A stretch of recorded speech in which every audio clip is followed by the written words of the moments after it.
Welcome back to another episode of Meaningful Topics for Golf, a podcast where we dive into better conversations, stronger connections, and the lessons golf teaches us both on and off the course. I'm your host, Mariah Swigert, and today we're diving into the world of creativity, adventure, and some seriously unique golf experiences with Jared Jacobs. Jared is also known on social media as Gold Yeller, and he is a stop-motion artist who uses Lego as his medium to bring iconic sports moments to life. I first got to know Jared through golf, and I've seen what a connector he is, being a person who's genuine and also really values community. I've also heard quite a few very entertaining stories of his adventures within the golf space. Part of what makes his adventures so entertaining is his creativity.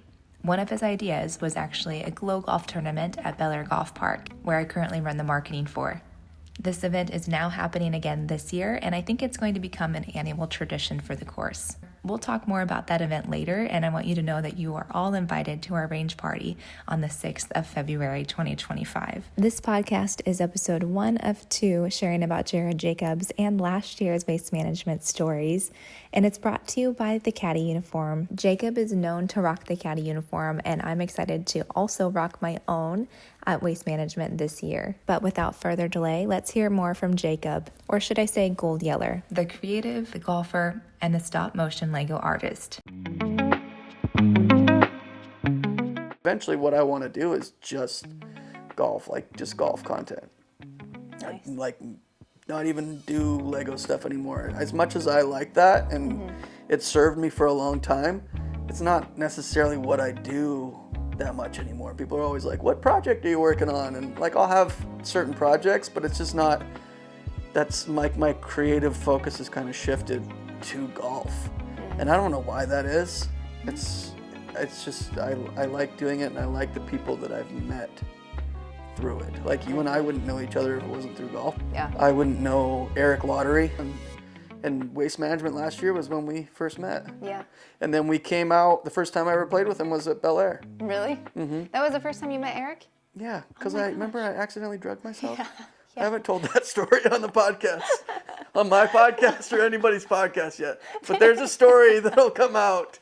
It'll probably be with Eric and Chase. Perfect. I think that's maybe this next Waste Management. That's when we'll film that. Me, Eric, and Rob were all like stoked about it. We're like, yes, we're going golfing. Perfect. And that was like the first time we ever did an RNG video where I was on it. Yeah. And it wasn't even like, I just filmed like one of the holes. I didn't even post anything, and Eric was just like, hey, can you send me that footage that you got? And then he like did a whole thing. I almost got a hole in one on that hole too. So good. And there were like rental clubs. It was just like, I didn't even know what club to hit, and somehow I bladed one onto the green and it almost went in, and then I birdied. And from that, then we did the glow-in-the-dark tournament after that. Like that night, I think, was the glow-in-the-dark tournament. Day. So I was like, let's go out and let's see if we can go out earlier. And it was just nice to have a place where we could go and play. And yeah, it was perfect. Yeah, I never in a million years would have thought that I would be marketing director at a golf course, because I was just like so over the stuffiness of the golf industry and I don't the like people that part of it either. And then I never would have thought that golf would be what it is today. And there would be courses like Bellair Golf Park that are friendly to like all levels of golfers, executive, and then that range and like atmosphere for events and like just hanging out is like the best. Yeah, it honestly, it doesn't matter where I play golf. Like I love playing at like the fancy nice courses. Like it's fun, but I don't want to play there all the time. Like I want to have a place like a Bellair that I can go to where I'm just going to go play 9 holes. Maybe I'm only going to play 6 holes. And even getting your family and your kids into golf, like there's so many options now. And I just talked to a couple that started golfing a couple of years ago together, and they shared, they're going to share on the podcast, their advice on how to do that, because like it's hard to golf with your partner. And then same, just talked to Cheyenne Stewart, who's she's a really good coach over at Dobson for the Pops Junior program. I think I might know Cheyenne. You probably, if not, I'm going to introduce you guys when you come back out. She's amazing. But she just shared a ton of strategies on how to get kids into golf. Yeah, those experts are just so good to ask questions about because they've lived it, they've been able to see like, okay, this works, this doesn't work. And I think you're an expert on making people feel comfortable, no matter who they are. Like if you get paired up with three, randoms, what are some things that you've noticed and kind of learned in those situations to like make the day a good day, regardless of like it didn't go according to your plan on the golf course? Honestly, just don't take yourself too serious. Nobody really cares how you play. Mm-hmm. And vice versa. Like, I don't care how other people play. I don't want somebody that's going to spray it everywhere. That's not fun for me, where I'm having to wait for them to hit. Unless it's my son or my daughters, I'm like, I don't really want you to hit 15 shots. Yeah. So, sometimes kind of knowing when to pick up and when to call it a day. Yeah, exactly. If you're really bad at it, because if you're just starting, you're gonna be bad for a long time. I still feel like I'm bad at the game, and I'm a lot better than I think I am. There's some spots that you can get yourself into mentally, and it's okay to take a circle double par, a circle double bogey. I just did that at a AM event recently. I don't even keep score most of the time. Yeah. It's like, if I start out like birdie, I'm like, oh, I'm keeping score. I might break 80 today. I've broken 80 twice in my life. There you go. But most people will never even sniff breaking 80 in their life. So I didn't know that. I just thought, well, that's really cool that I did that. Like sometimes things are just clicking. But I'm not that good of a golfer. I shoot like high 80s, mid 90s. But I just don't keep score half the time. I'm like, I don't really care. But some people, they're like, I want to keep score because I want to know if I'm getting better. I'm like, I know if I'm getting better or not. I know when I'm feeling it. If I'm not playing a lot, then I'm not getting better. You have to keep playing just to stay good at this game. It is true. Yeah, and it's nice too that this sport, like not only can you build relationships, but it can meet all different expectations for people. They show up like, I'm going to be really competitive today, and then you could also be paired up with someone who's just having a good day and just like going to pick up every once in a while, and you both can have an awesome day and get your goals met, basically, you know? That's what I love. Are there strategies you have outside of like controlling yourself and knowing that don't take yourself too seriously? Are there strategies to like build conversations that you do? I don't really know. Not really. I don't really have strategies. I just kind of, it comes with time. It's the same with getting into places I don't belong. Like, it's different every single time, having to talk your way into a party where you're not on the list, or a game that you don't have tickets to. But it's like, I just kind of am like, oh, I kind of know how to navigate. Or like sneaking into a hotel where you're not actually staying and getting into the workout room. Yeah. Mild trespassing, you know? Mild. Very mild. It's nothing that I would probably get arrested for, but if I did, it's a good story. Yeah, I guess so. My wife's not going to like that, but it'll be a good story. It'll be worth it. Like, you share stories like people can learn from. Yeah. I think that's neat. If you're adding value, not just trying to get like a hook and share false information or just something to get, clicks. I think that's huge. Yeah, I think we're all teachers, and not all of us come from like an educational background, but storytelling is like a good way for people to learn. Yeah. And if they remember those stories, like even like your parents or like your grandparents, like I love hearing stories about like when my parents were just in town and they're telling stories about when I was a kid that my kids are listening to. Wow. And so it's just kind of cool. And I'm like, I don't remember it happening like that. Are you sure? Because this is how I remember it. Yeah. And it's memories are a funny thing too, where you're just like, is that how it happened? Or you'll totally suppress the memory, and then all those memories come back when somebody's telling their recollection of it. You're like, oh yeah, that did happen that way. I forgot about that. That's true.